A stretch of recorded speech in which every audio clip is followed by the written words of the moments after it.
Syaralun, salah seorang tokoh pendiri Biren serta pengusaha sukses asal Biren, membangun sebuah masjid yang diberi nama Masjid Nurullah yang berlokasi di Desa Bukit Sudan, Pesangan Siblah, Krung Biren.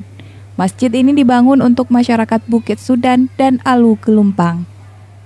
Masjid berukuran 18 kali 20 meter yang dibangun sejak Agustus 2020 lalu itu diresmikan oleh Bupati Biren Muzakkar Agani pada Jumat 21 Januari.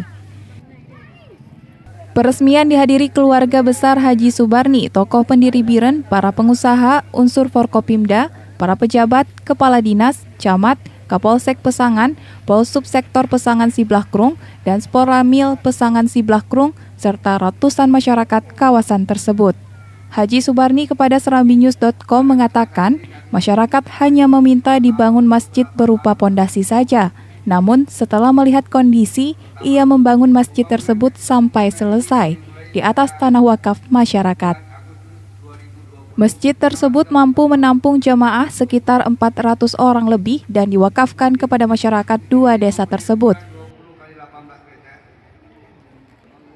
Bupati didampingi Haji Subarni menandatangani prasasti dan dilanjutkan dengan pelantikan Tengku Amiruddin sebagai pelaksana tugas Imam Syekh Masjid setempat. Kegiatan diakhiri dengan makan bersama dan salat Jumat pertama di masjid tersebut.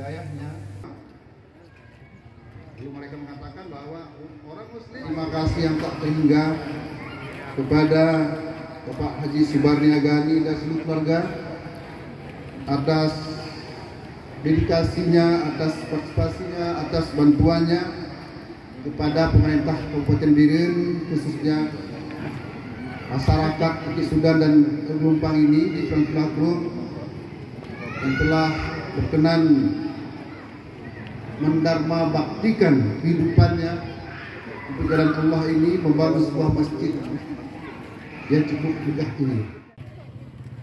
Dari Biren, Yusmandin Idris, Serambi On TV.